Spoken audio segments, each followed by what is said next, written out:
Ethan Blake was the kind of man who never made mistakes, at least not in business.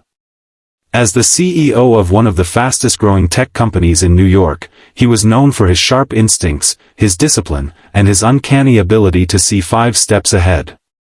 But when it came to his personal life, especially his 6-year-old daughter, Sophie, Ethan often felt out of his depth. Sophie had her mother's laugh but very little memory of her. Since his wife's passing 3 years ago, Ethan had promised himself that Sophie would never feel her absence too deeply.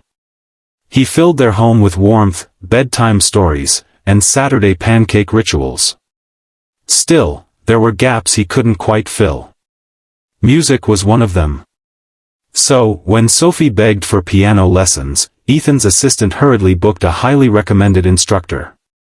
Except, when the doorbell rang that afternoon, it wasn't the polished, older maestro Ethan was expecting. Instead, a young woman with tired eyes, a well-worn coat, and a toddler balanced on her hip stood in the doorway. "Hi. I'm Grace Miller. The music teacher." Ethan frowned. "You're not Mr. Rosen?" Grace gave a sheepish smile. "No. I think there's been a mix-up. But I do teach piano. And I really need the job." Before Ethan could respond, Sophie darted forward. "Daddy, please. Let her stay. She looks nice." Grace knelt to Sophie's level, her toddler tugging at her sleeve. "If you're willing to try, sweetheart, I'd be happy to teach you." Something in her tone, gentle but resolute, made Ethan pause. Against his usual instinct, he said yes. The first lesson was messy. Grace's toddler, Max, fussed for attention. Grace apologized a dozen times, cheeks flushed with embarrassment. But then, when her fingers touched the keys, the room shifted. Her music filled the air, rich and soulful, and Sophie's eyes lit up as if she'd discovered magic. Week after week, Grace returned.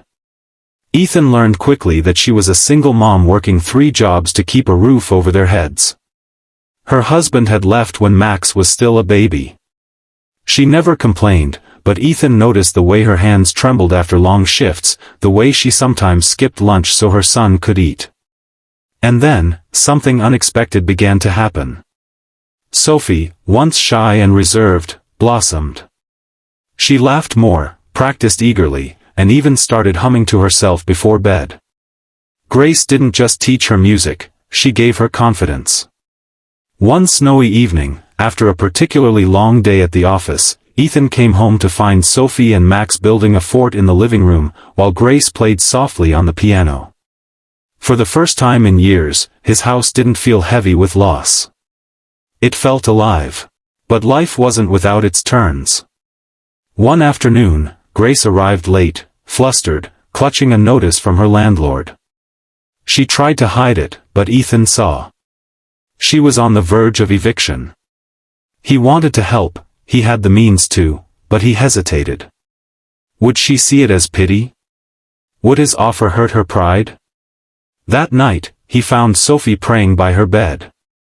"Please, God, don't let Max and Miss Grace lose their home." The simple prayer broke him. Ethan realized this wasn't about charity. It was about family, the kind you sometimes stumble upon by accident. The next day, Ethan called Grace aside. His voice was steady, but his heart raced. "Grace, you've done more for Sophie than I ever could. You've given her back her joy. Let me do something for you." Before she could protest, he slid an envelope across the table. Inside wasn't just money for rent, it was a contract. A full-time position as Sophie's music teacher and coordinator of a new children's music program his company would fund. Grace's eyes widened. "Why would you do this for me?" Ethan's answer was simple. "Because you remind me that success isn't measured by what we build in boardrooms, it's measured by the lives we touch. You've touched mine. And Sophie's." The weeks that followed were transformative. Grace no longer juggled multiple jobs. She poured her heart into teaching, while Max found a second home with Sophie. Slowly, Ethan and Grace's lives intertwined, not out of convenience, but out of something deeper, something unspoken. And one evening, after Sophie's first recital, a shaky, beautiful performance that left the audience in tears, Grace turned to Ethan, her eyes shining. "You didn't just hire the wrong teacher," she said softly. "You found the right family." Ethan took her hand, his voice thick with emotion. "No. Sophie did." The story of a mistaken hire became the story of a second chance, two single parents finding strength in each other, two children discovering the meaning of home, and one broken family learning that sometimes, the greatest gifts come wrapped in accidents. And as Ethan watched Sophie and Max chase each other under the glow of the stage lights, he realized something he hadn't felt in years. Hope.